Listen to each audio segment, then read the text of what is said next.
যারা প্রথমবার গর্ভধারণের চেষ্টা করছেন তারা হয়তো জানেন না আপনি যখন গর্ভবতী হবেন তখন আপনার ইউরিনে অনেক ধরনের পার্থক্য চলে আসবে। কিন্তু যারা এর আগেও গর্ভবতী হয়েছেন তারা নিশ্চয়ই ইউরিনের পার্থক্যগুলো বুঝতে পারেন। তো যাই হোক না কেন, আজকের ভিডিওর মাধ্যমে আমরা আপনাদেরকে জানাবো গর্ভাবস্থায় ইউরিনের কোন পার্থক্য দেখে আপনি বুঝতে পারবেন যে আপনি গর্ভবতী হয়েছেন নাকি গর্ভবতী হননি। ইউরিনের এই পার্থক্যগুলো কিন্তু গর্ভাবস্থার প্রথম মাসেই চলে আসে বা আপনার টেস্ট পজিটিভ আসার আগেই চলে আসে। মোট কথায় ইমপ্লান্টেশনের পরপরই চলে আসে। তাই আপনি কিন্তু টেস্ট পজিটিভ আসার আগে ইউরিনের পার্থক্য দেখে বুঝে যেতে পারবেন আপনি গর্ভধারণ করেছেন কিনা। মা হতে চাইলে অবশ্যই কমেন্ট বক্সে লিখে দেবেন মা হতে চাই, যেন অন্যরাও আপনার কমেন্টটি পড়ে আপনার জন্য প্রার্থনা করতে পারে। ভিডিওটি ডাউনলোড করে রাখুন, আপনার অনেক কাজে আসবে। এবং চ্যানেলে নতুন হয়ে থাকলে চ্যানেলটি সাবস্ক্রাইব করবেন, বেল বাটনে ক্লিক করে দেবেন, ফেসবুক পেজেও আমাদেরকে ফলো করবেন। চলুন মূল ভিডিওতে যাওয়া যাক। আপনি যখন গর্ভধারণ করেছেন আপনি এখন পর্যন্ত জানেন না যে আপনি গর্ভধারণ করেছেন, কিন্তু আপনার বডি খুব ভালোভাবেই বোঝে যে আপনি গর্ভধারণ করেছেন। যার কারণে এখন আপনার দেহের মধ্যে বিপুল পরিবর্তন হবে, হরমোনের অনেক ওঠানামা চলতে থাকবে শরীরের মধ্যে। আপনার ছোট্ট শিশুটি বা ভ্রূণটি যখন আপনার জরায়ুতে নিজেকে স্থাপিত করে তখনই আপনার যে ইউটেরাইন এলাকাটা আছে বা আপনার যে ইউরেথ্রা, আপনার কিডনি, আপনার জরায়ু, মোট কথা পেলভিক এরিয়াতে প্রচুর পরিমাণে ব্লাড ফ্লো হতে থাকে। এই ব্লাড ফ্লোর কারণে কিডনিকে অনেক বেশি পরিমাণে কাজ করতে হয়। স্বাভাবিকভাবে যে রক্ত আপনার শরীরে থাকে গর্ভাবস্থায় তার 30 থেকে 40% পর্যন্ত রক্ত বেড়ে যেতে পারে। যেহেতু আপনার কিডনিকে বেশি পরিমাণে কাজ করতে হচ্ছে তাই আপনার বারবার প্রস্রাবের বেগ পাবে। আপনার মনে হবে যে একটু পরপর আপনাকে প্রস্রাব করতে হচ্ছে।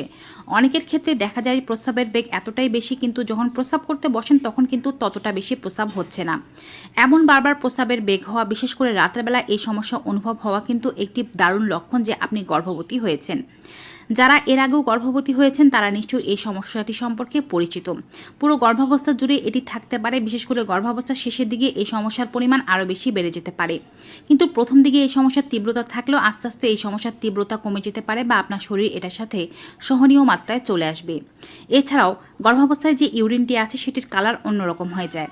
আপনি স্বাভাবিকভাবে যখন ইউরিন পাস করেন তখন সেই ইউরিনের কালার সাদা কিংবা ঘোলাটে টাইপের হতে পারে, কিন্তু গর্ভাবস্থায় এই ইউরিন কালার ডিপ ইয়েলো কিংবা গাঢ় হলুদ হবে কিংবা ব্রাউন কালারের হতে পারে। কারো কারো ক্ষেত্রে কিছুটা লালচে টাইপেরও ইউরিন দেখা যেতে পারে। এছাড়াও ইউরিনের স্মেলের মধ্যে আপনি পরিবর্তন লক্ষ্য করবেন। যেহেতু এ সময় ঘ্রাণ শক্তি প্রচুর পরিমাণে বেড়ে যায়, অনেকেই খেয়াল করেন যখন প্রস্রাব করতে বসছেন ইউরিন থেকে যে গন্ধ আসছে তা আগের গন্ধের মতো না। অর্থাৎ আপনি যদি ইউরিন থেকে ঝাঁঝালো এক ধরনের গন্ধ পান, সাথে ইউরিনের কালার এমন পরিবর্তন হয়ে আসে, তবে এটি লক্ষণ হিসেবে বলা যেতে পারে যে আপনি গর্ভধারণ করেছেন বলেই এমনটা হচ্ছে। অনেকের ক্ষেত্রে দেখা যায় যখন ইউরিন পাস করেন তারপরে ইউরিনের সাথে কিছু পরিমাণে ফেনা দেখা যায়। আপনার যেহেতু হরমোনাল এই সময় অনেক পরিবর্তন হচ্ছে, ইউরিনের সাথে কিন্তু বিটা HCG হরমোন এছাড়াও কিছু পরিমাণে প্রোটিন বেরিয়ে আসতে পারে, যার কারণে প্রস্রাবের মধ্যে প্রচুর পরিমাণে ফেনা দেখা যাবে। এই কয়েকটি লক্ষণ, অর্থাৎ প্রস্রাব বেশি ঘন হয়ে যাওয়া, বারবার প্রস্রাব পাওয়া, প্রস্রাবের বেগ আসা কিন্তু প্রস্রাব করতে গেলে অল্প করে প্রস্রাব হওয়া, প্রস্রাবের সাথে একটু পরিমাণে দুর্গন্ধ হওয়া, প্রস্রাবের সাথে একটু করে ফেনা যাওয়া, এগুলো গর্ভাবস্থার প্রাথমিক লক্ষণ। আর টেস্ট করার আগে এই লক্ষণগুলো দেখা যাবে এই লক্ষণগুলো দেখার পরে আপনি কিছুদিন পরে টেস্ট করলে আপনার পজিটিভ টেস্ট আসছে। কিন্তু যদি এমনটা হয় যে ইউরিনের কালার পরিবর্তন হয়ে গিয়েছে, সাথে দুর্গন্ধ হচ্ছে, আপনার প্রচুর প্রস্রাব পাচ্ছে কিন্তু প্রস্রাব হচ্ছে না, প্রস্রাবের রাস্তা দিয়ে জ্বালা পোড়া হচ্ছে, প্রস্রাবের রাস্তা চুলকাচ্ছে কিংবা প্রস্রাবের রাস্তা দিয়ে রক্ত আসছে, এই ধরনের কোনো সমস্যা থেকে থাকলে এগুলো ইউটিআই বা ইউরিন ইনফেকশনের লক্ষণ হতে পারে। সেক্ষেত্রে ডক্টরকে বিষয়টি জানাতে হবে। এর সাথে কিন্তু পিঠে ব্যথার মতো সমস্যাও থাকতে পারে। ভিউয়ার্স, এই ভিডিওটি বেশি বেশি করে সকলের সাথে শেয়ার করে দিন, বিশেষ করে যারা গর্ভধারণের চেষ্টা করছে এবং ইউরিনের মাধ্যমে যারা জানতে চায় যে তারা গর্ভবতী হয়েছে কিনা।